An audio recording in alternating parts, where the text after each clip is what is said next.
Thank you for being here, for joining us today in this special program. Byron, can you tell us a little bit about your work as a filmmaker, how you started, and what are you doing now? Okay. Well, first of all, I just want to thank you for inviting me to be a part of this film series. I always enjoy going out wherever I'm invited to show the film and to talk about the film. It's always a privilege, and I'm grateful that you all came out to support the event. I started out as a filmmaker back when I was in college. I made my first film when I was a senior in college. I went to school at Northeastern University in Boston. Was rejected by two film schools, NYU Film School and Stanford School of Communication with a focus on documentary film and video. But I received a fellowship the year after I graduated to make a film called I Am a Man, Black Masculinity in America. And that film basically came out of my work doing gender violence prevention work at the Center for the Study of Sports Society. You may remember seeing a clip of that in the film. That's where I really learned a lot about gender issues, about the social construction of masculinity, about violence, hypermasculine violence, violence against women, sexual violence, and also homophobia. And that's when I really grew tremendously as an individual, as a person.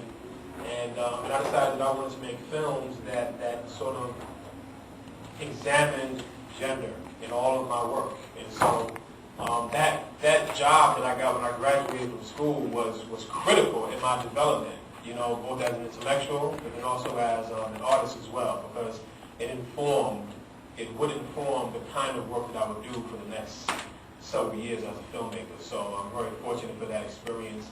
I would not have been able to make this film had I not learned about gender issues or had been involved with that program. So I wish more men have the kind of education that I have received and maybe some of you all have received around gender. So, you know, it was cool. I've been very blessed, very blessed.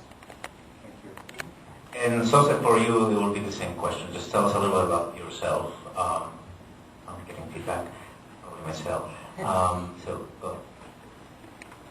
Alright, let's see. I grew up in New Hampshire. I went to Phillips Exeter Academy and Yale University. I've always been a fan of hip-hop ever since I was a kid. And even though I'm from New Hampshire, we listened to Jam 94.5. And at nighttime, we had 88.9 WERS, the flavor of the city, which was funny because in the Sunday mornings, it would play Yiddish music that my parents would listen to, and then weeknights, it'd play the hip-hop. So those sound for everyone. And I moved to the city in 2003, and I hit the open mics hard, and it was very weird for me because, like, everyone else was, like, gay bashing, and I wanted to be hard, too, so what I did is I would do, like, really explicit gay lyric songs, because that was my way of being hard, and I figured no one at the clubs was really going to test me. You know, you talk about pulling a gun, they might pull a gun on you, or you talk about pulling something else out, no one there is going to pull it out and be like, let's battle. Like, everyone's, you know, pretty chill. And after a while, I kind of moved out of the hip-hop scene because it was just like, you know, it was like I was going this way, they were going that way. So now I mostly do, like, folk singing places and, like, comedy shows. But I'm hoping that people at the hip-hop scene, you know, when I do a show at the hip-hop scene, my typical response will be like, I don't like that stuff, but the flow was tight. So, you know, it's one step at a time. Byron, can you talk a little bit about how you started working on this particular film? Well, I have wanted to do this film for a very, very long time, ever since I finished working on I Am a Man, my first professional film. And I wanted to deconstruct masculinity in hip-hop, but I didn't really have the confidence or the courage, you know, to really do it. And I didn't really, my first film didn't do as well as I wanted to do, so I was a little down on myself, had lost some confidence. And then I decided, I was about to turn 30, and I decided, like, look, either you're going to be a filmmaker or you're not going to be a filmmaker, right? You're going to go for it or you're not going to go for it. And so I just decided to go for it, and I submitted I wrote a proposal, I submitted a proposal, which got funded And then I submitted another proposal to get the completion funds. And then that was it. I just started working on the film. And the film took me 6 years to make. It was an incredible experience, you know, just to get the film. Just watching the film just brought me back to just the level of stress that I went through just making the film, just getting the film done. I mean, I'm in a totally different place now than I was when I was trying to get this film done. Because it was a lot, you know. I mean, it took a long time to get the film done. There were a lot of issues that I was trying to explore in the film. I was trying to cover so many different issues. And so it was a really complicated film to make because I wanted to make a film that was going to be a critique on hip hop, but I also didn't want to slam hip hop altogether. I wanted to critique it from a place of love, and I was also concerned about, you know, the way that people were going to respond to the film. Were people going to think that I was hating on hip hop? Were people going to think that, you know, I was being too preachy or self-righteous? You know, was the film going to be? Was it going to reach the people that I wanted it to reach? All those different things, were things that I had to really think through as I was making the film. And, so it was a real big challenge, you know. But I love the process of making films. You know, the second I got done working on this film, you know, I wanted to start working on another film. You know, and fortunately for me, the film made it to the Sundance Film Festival. You know, which was a really major thing. You know, for me at the time. That was in 2006, and you know, it changed my life. You know, changed my life as a filmmaker, you know, kind of put me on the map as a filmmaker and aired on PBS nationally after that. And I've shown the film all over the world to as many audiences as you could possibly imagine. I mean, I've shown this film in front of every single possible demographic that you could really, you know, imagine. So, you know, I get all kinds of responses from the film. It's been cool. One of the things about when I first started thinking about the film, and I talked to some people, some friends, and said, "Oh, but that's not really a gay film. I mean, you got to put that film in Cinemarosa." And I said, "We don't think it's, so. It has to be totally gay to be, you know, in Cinemarosa." But as you saw, that the message is very powerful, and as you said, it crosses, right, all these different racial, gender, generational aspects. So, how was it working, at least in the film? That particular story. Well, I mean, I think the film can be a tool that can be used to teach people about manhood and break down walls, break down barriers, to get men to think critically, especially heterosexual men, to think critically about our own ideas about manhood and gender, and to examine our heterosexism. You know what I'm saying? You know, just all of the privileges, regardless of race or class, that we benefit from just by living in a world that, you know, that is easier for straight men. You know what I'm saying? For lack of a better phrase. And, you know, so my decision to include the segment on homophobia and homoeroticism was, I think it was one of the most, I think it's what made the film cutting edge. I think it's what made the film, you know, kind of take it to another level. You know what I mean? In terms of its deconstruction of manhood and hip hop, because you hear a lot of homophobia in the music. You've heard stories and you've seen stories on MTV and other places about homophobia in hip hop. You know, Eminem got a lot of negative attention about his homophobia in music. But I think what really made the film cutting edge was the deconstruction of homoeroticism in hip hop. And, you know, that was just something that, honestly, you know, I had an openly gay classmate of mine who was going through a film course that I was going through.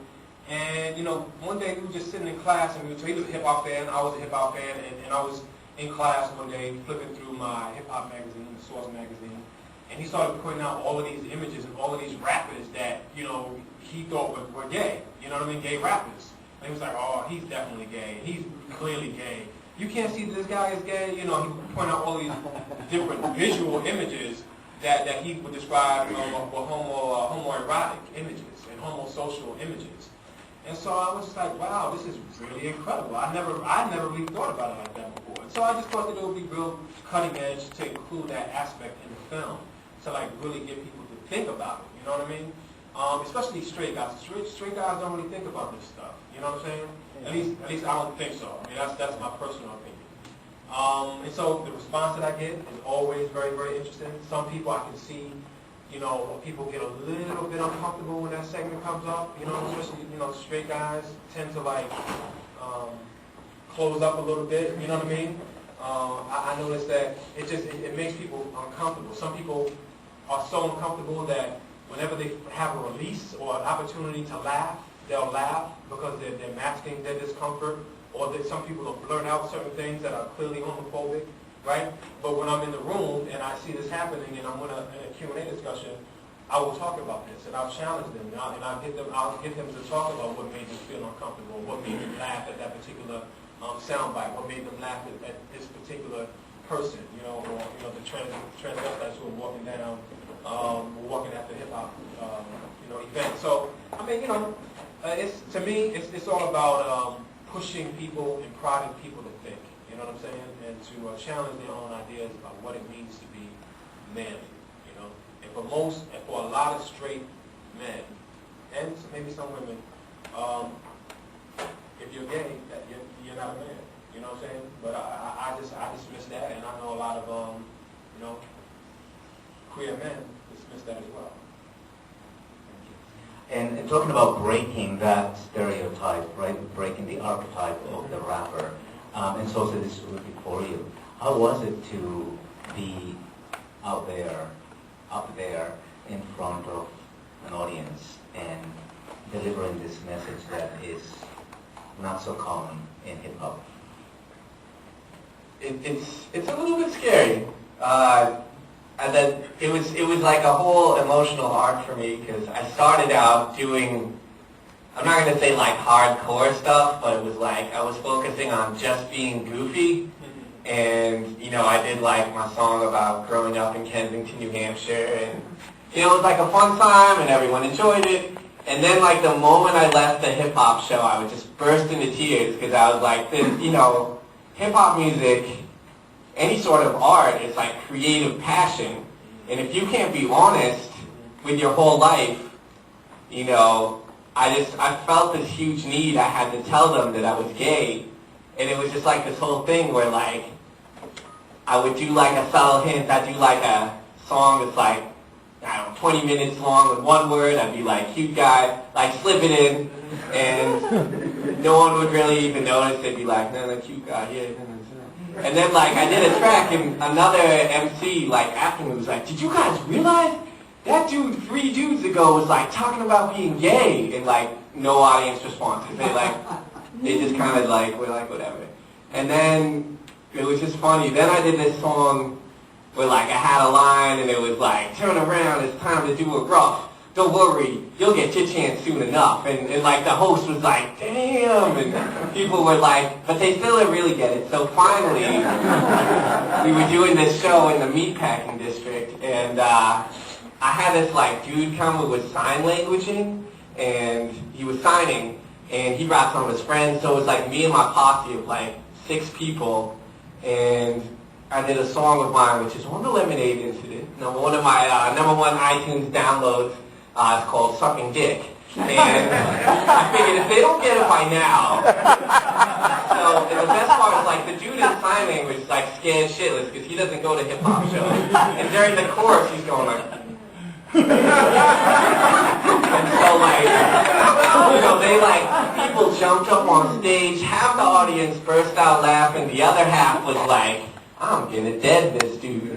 So it was I really pushed it all the way to the 4th verse, which you'll hear it here. It's just like I say generic names, and I'm like, Greg and Thomas and John. But at the show, I was just feeling really excited. I was like mentioning people in the audience as a metaphor, but they didn't get that it was a metaphor, and they're like, you can't be calling out dudes and saying you've gone down on them. So they cut me off, and then I left, and I was like, maybe I'll switch my show. But I still do it at the hip-hop show sometimes, and now it's like people are booking me there, so I'm like, people in the audience are scared about it, then talk to the promoter who booked me for this show, knowing damn well, like people will request for me to do my track, I Am So Gay, knowing that it's like going to make half the people leave, but I'm like, hey, you asked for it, you got it. And by the way, that song is on your first CD, right? Yes. Yeah. There's a video for it, which it's very explicit, so I didn't play it. Right. Okay. But it's there. Yeah. Just as an anecdote, so we go back to 2004, and I had come back to Queens after being in New Jersey for a while. And I just started doing this work, community work for the LGBT community. And I was at this community house, and I was doing the first, I think I was helping program the first queer cultural festival of Queens, 2004. And then they came to me and said, you know, there's this guy, this rapper. And I was like, okay, so where is his CD? Where is his, you know, with this very, like, I don't know, attitude. And he said, well, he's on the phone. Do you remember that? I do, yeah. That was me. That's right. Right, and I said, all right, rap for me. You know, do it. So he did it over the phone. And that's how we started this, you know, relationship, collaboration. And he was part of the show. So I just wanted to bring that Sosa has been working for a while, you know, and then he was here also at the Queens Museum in Queering Queens, Yes. 2005, I believe, or 2006. The movie about the gay Orthodox Jews. Yes, 2006, in the Queer Queens cultural celebration. Trembling Before God? Yes. Yeah, Trembling Before God. We screened that. Yeah. Yeah. So now I'd like to open the Q&A session with the audience. Yes, there is a question there. Hi. I'm James. I actually work in a duty shelter doing education with teens. And I'm curious as to two things. Have you done any other work in regards to ending gender-based violence since this movie? And is there an idea of doing a shorter version so that it can be used in classrooms during workshops? Well, I started out doing gender violence prevention work, and I still do it. You know, when people invite me to come in, I still do it. I will go anywhere. I will go to a high school, a youth center, a youth detention center, a prison. I will go anywhere. Battering prevention program. You know, I've done pretty much every single group that you can think of. I've worked in the Marine Corps. I've done work with the Air Force and the Army and all these different places. You know, training boys and men how to prevent violence against women, and how to confront men who are abusive, and also talk about things like homophobia. This film is being used all over the world. What people do is they break it down into segments and they show it. And there's an educational curriculum, you know, attached to the film. There was a huge outreach program with this film. And it's being shown all over the country, in high schools and at colleges and, you know, all over the world. So you go to my website, get more information about it, BeHurt.com. You had film. I'm just wondering if you can do, if there's talk about doing a shorter version, because, you know, 40 Of minutes. this film? Sometimes you only get 40 minutes for one class. Yeah, well, That's it. now I'm done with this. I'm moving on. I mean, you know, I do have another short film called Barack and Curtis, which explores masculinity. I wish I could have a chance to show that today, but it's a short piece called Barack and Curtis. It's 10 minutes long. It's online. It's free. It's free on a website called themasculinityproject.org. It's www.masculinityproject.org. And my film, along with many other films, are there that discuss black masculinity. But Barack and Curtis really takes a look at the representations of manhood displayed by President Barack Obama and Curtis Jackson, a.k.a. 50 Cent, and all of the range of masculinity in between those two men. And it also discusses, you know, it also includes a gay perspective of Barack Obama, you know, his sort of his policies around homosexuality. So, yeah, I think it's a really good piece. Yes. My question was kind of like piggyback on his, because I was curious about the training manual. Do you have them in PDF format? They have PDF files. Downloadable. Downloadable Okay. PDF files on my website, yes. And it's www.b as in Byron, HurtHURT.com. Okay. I have two questions. Yes, go ahead. And then we'll continue. Okay. Are you continuing the subject matter now in your next film, you're just going to stop? No, I'm never going to stop. I'm never going to stop. I mean, my next film is called Soul Food Junkies. It's about diet and nutrition and diet, nutrition, and nutritional racism, right? But there's a whole gender component to how men and women eat, and the kind of foods that we eat, and the way we take care of our bodies, right? And how people who tend to try to eat healthy, or who are vegan, or who take care of their health are seen as feminine, right? Sissy, right? So that aspect will be covered in that film as well. I mean, anytime I have an opportunity to include a discussion about gender, I'm definitely going to do that in my work, because I just feel like that's still an area that's still so cutting edge, and there's a lot of work to be done, and education to be done around it. And I think media is just a powerful, powerful way to reach a whole lot of people at one time, just like you do, man. You know what I'm saying? And and to really get people to think without feeling like they're being educated or they're being preached to. There was a question. I'm sorry. There was a question from Jose. Yeah. Yeah. How is the gay community accepting with the rapping? It's a good question, because there's so many different gay communities, so I get different levels of acceptance from different ones, because there's sort of like the club community where I'll do my more very sexual songs and the club tracks, and then there's a whole gay comedy community that I perform at. In fact, on Friday, I was doing this show in the basement of comics called The Back Room, which is hosted by one of the guys who was in the video. And there's this whole gay comedy scene, and that's sort of I'm kind of in the middle of so many different scenes. There's the hip-hop, comedy, gay. There's a scene called anti-folk, a scene called art stars. I'm not really a member of one scene, which can be tough because everyone kind of sees me as this outsider. Even there's this actually quite big gay hip-hop scene, and it's weird because it's there's a whole bunch of new people who just jumped onto the scene, and they all, it's kind of funny because they all want to be tough like the straight rappers. They almost sound, they'll even say stuff like bitch and faggot, but it's weird because they'll say faggot that I'm having sex with, but it's weird because I almost want them to be supportive and friendly and be I love who I am, and it's not you have to talk about being gay, or you don't have to talk about being gay. There's this everyone wants to battle now. They're so-and-so, he's a whack lyricist, he's falling off. There's only 20 gay rappers. Can't we all just get along? Thank you. Thank you. Yes. Yeah, you have. Well, I was curious on the, sometimes when a photographer takes a picture of someone that they don't get the permission, they won't be able to display the photography. And clearly some of those images of some of those folks that you were looking at the BET Fest were not portrayed very positively. And I was wondering if anyone had come back to you and said, hey, you can't include that in your film. Not so far. Come back. Well, I mean, I have a really, really good entertainment lawyer who looked at my film and went through the whole piece from top to bottom. She was very expensive, but she was very good. And she let me know basically, where I was vulnerable to a potential lawsuit. I used a lot of images that were copyrighted in this film.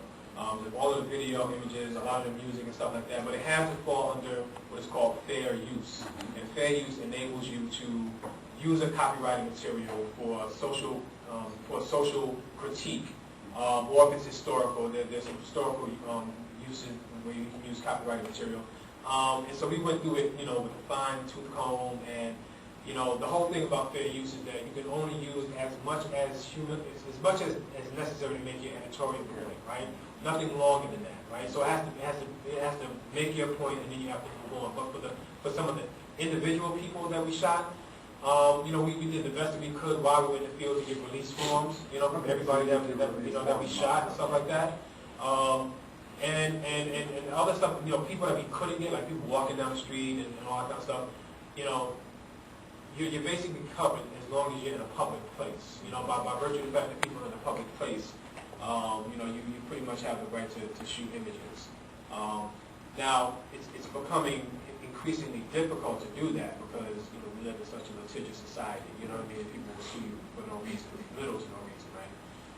But that's one of the reasons why I was so stressed when I was making this film. Because it was just a lot involved with making this kind of doc. And the contradiction is there, right? We live in such a, like you said, a society that will just sue you for anything. But at the same time, we are obsessed with what is out there and having our image in, MySpace or Facebook or other things. And beyond that, we go to the surveillance camera of, government agencies and other private agencies as well. So it's interesting how this works. Yeah. Yes. When you improvise, it's possible to. While you rap, it's possible to improvise. Can you? The question is it possible to improvise? While you're rapping. Oh, while rapping. While performing, like in the jazz music. Yes, the last song that I did after the Spanish verse was all improv. I was rapping about the film, and I do it at shows actually sometimes where people will give me suggestions, and then I'll just make something up based on that. So it's a fun thing, and a lot of rappers can't improvise. And like when I see the battles, kind of like the battles that I saw in this film, I got angry because they're not even rapping about the person they're battling against. They're saying, I come from the city of New York. I'ma kill you like your pork. I don't know, something like that. But it's like clearly something they wrote themselves as. They were ratings, exactly, not improv. And I feel if you're at least going to be misogynistic and hateful, at least make it up off the top of your head. Don't just say, like, if you're going to diss me, I don't want you to turn around and diss someone else with the same exact verse. That's, I don't know. And adding to that, I want to also ask you, how was it working? How was it working with all these other figures? You worked, and you also produced some of the videos. How was it, the collaboration with them, with the other rappers?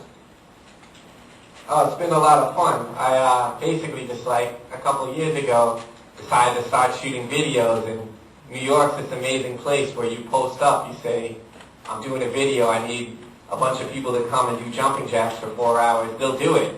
So it's so sometimes I just like to put my actors through pain and make them like. I just filmed this new video where I'm like, this dude's working out in the gym, and I just walk up to him and I rub his chest for like 10 minutes, and it was it was just kind of like, I was like, I don't think anyone's gonna want to do this, but the dude like hit me up. He's like, yeah, that sounds cool. Sounds great. So it's a lot of fun, and I've worked from all sorts of people. Some SAG people who they're like, this better not blow up. I'm like, don't worry, it won't get famous. And, someone like one of the dudes who was making out with that other dude. He's been in like TV commercials. One of those rappers was from another gay movie. I don't know if you guys saw that. He was like the main character.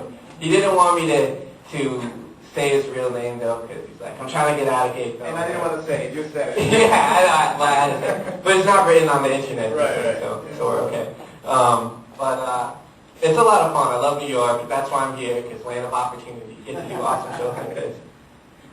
Yes. I have a question of the gentleman who made the hip-hop film. Byron. Byron, yeah. Why can't these rappers portray a more positive image? They can explain the hurt and the anger and express it, but why can't they say, but I turn my life around or something like that, or this is the way to be, Well, I mean, I think in fairness, something. There are artists who do those things. You know what I mean? So I don't want to be unfair and make a sweeping generalization and say that they're all negative. I mean, that's not my point at all. But I think the trap was that it became very, very, very lucrative. People made a lot of money off selling negative images, off of selling images that were violent, criminalistic, homophobic, and misogynist. You know what I mean? Or hateful toward women. And it was just a template that I think was imposed upon a lot of rappers. Not necessarily like they had a gun held to them, but I think that there was a certain kind of censorship of positive lyrics, of socially conscious lyrics. on a certain level in terms of the mainstream media, the mainstream corporations, and that sort of thing. And I just think that, a lot of rappers learned that if they wanted to be successful, then they had to rap about what everybody else, what was making a lot of money. And when a lot of people started rhyming about all those different things, I don't know how you feel about that, what I'm saying, but, I just think that it just, people sold out. That's it. People sold out, But I listen to a lot of artists that I think are really positive. On my way over here, I drove here from New Jersey. I listen to Tyler and Kweli. Common is one of my favorite artists. The usual suspects, the Roots and Lupe Fiasco. I listen to a lot of Nas. I think that Jay-Z has grown a lot in his music. He definitely perpetuates a lot of, what do you want to call it, hyper-masculinity, but at the same time, if you really listen closely to the music and you have an ear for what these rappers are saying, a lot of them are saying some things, they have gems in there that are really positive. You can learn some things about their lives, what they went through, what they experienced, and then how they turned nothing into something. You know what I mean? And so, I think that's the one thing, that's the one really good thing that has come out of hip-hop culture. There are a lot of rap artists that came from nothing and turned it into something, right? But in terms of the images, the representations of manhood and masculinity in the music, I think they've taken them back. You know what I mean? Because they're really, really conservative representations. Male as the patriarch, male as the provider, male as the money, the breadwinner, male as the one who's in control of the female body, the male who is in control all of the time, who will kill you, who will shoot you if you test him, the male who has any kind of tolerance or understanding for gay men, you know what I'm saying? All that kind of stuff. That's the kind of masculinity that I try to question through my film and through the films that I make. Yes, sir.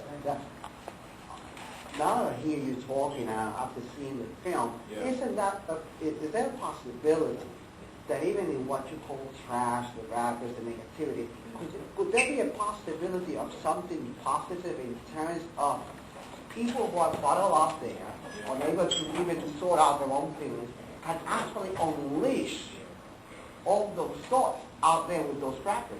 Yeah. Well, So, in actuality, it's something that most people probably have bottled up. They see the rapper, they unleash that, and they have a name. From then on, you can actually work on whatever feelings are displayed. Yeah.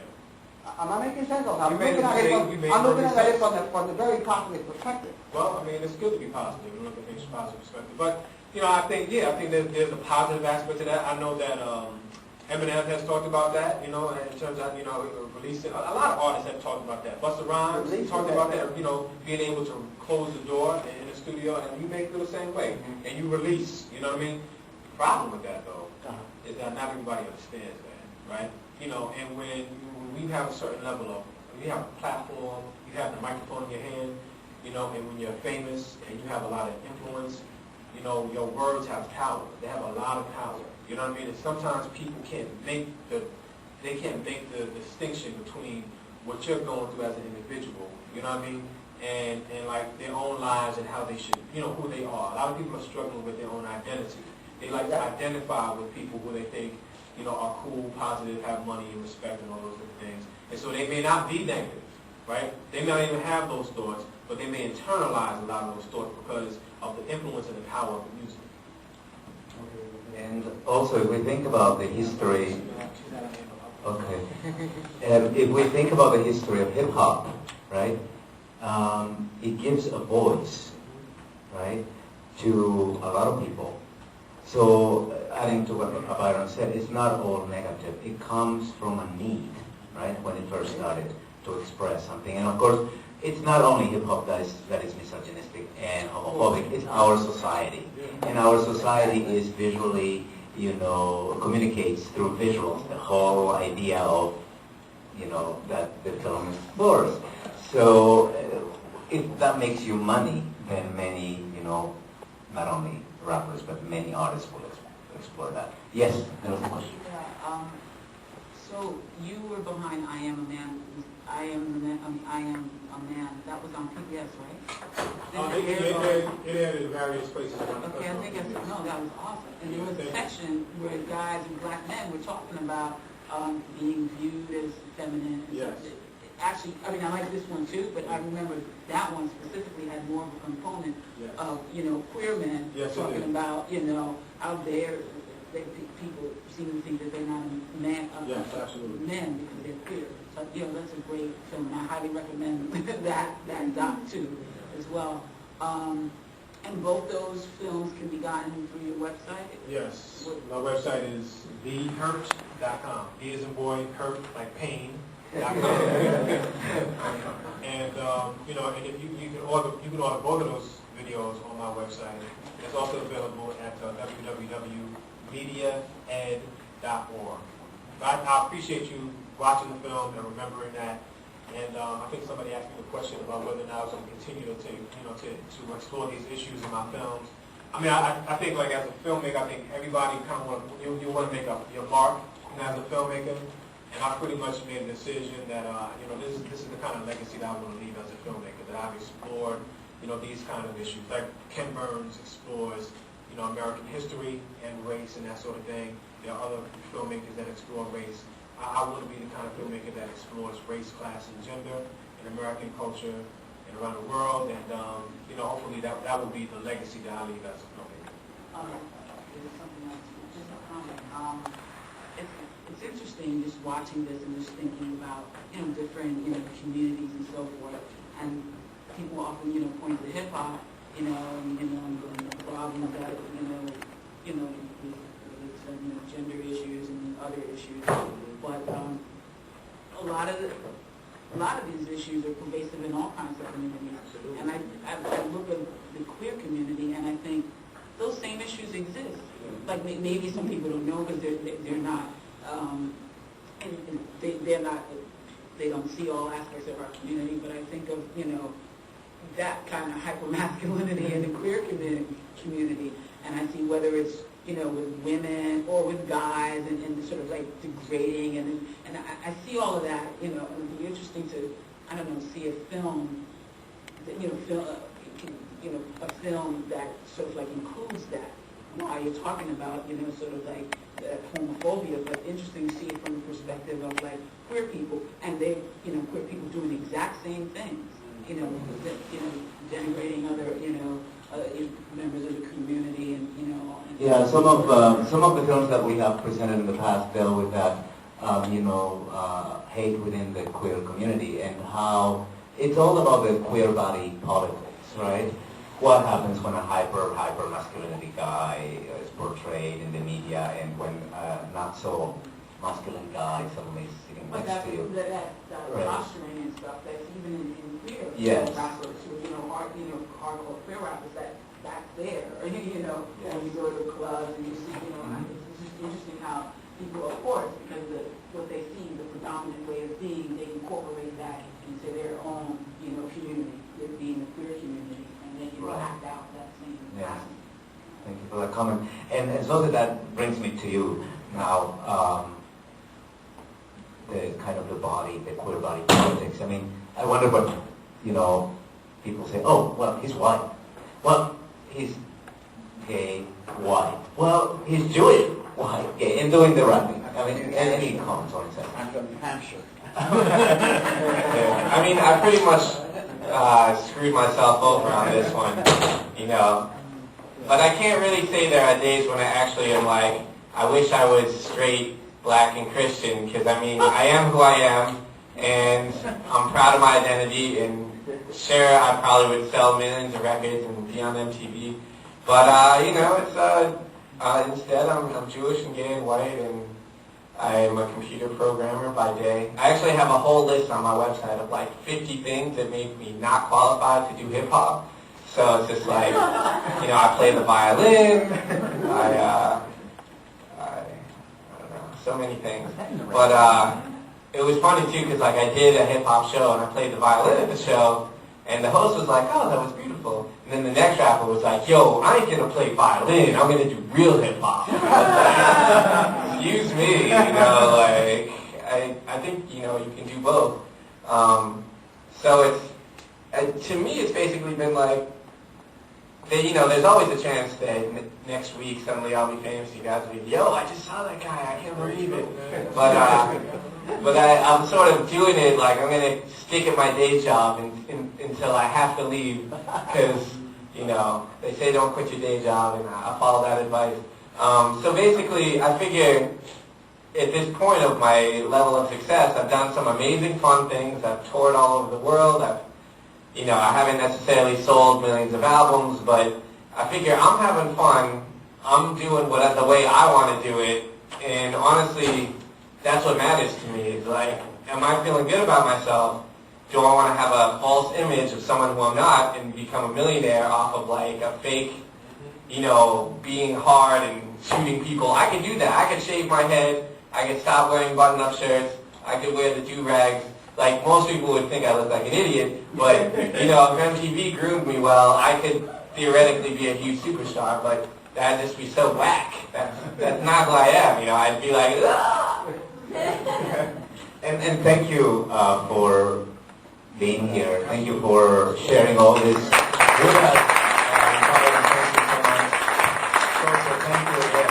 And don't go away yet. We have the raffle, right? And I want to ask you guys to stay around. Right? We're going to take a picture.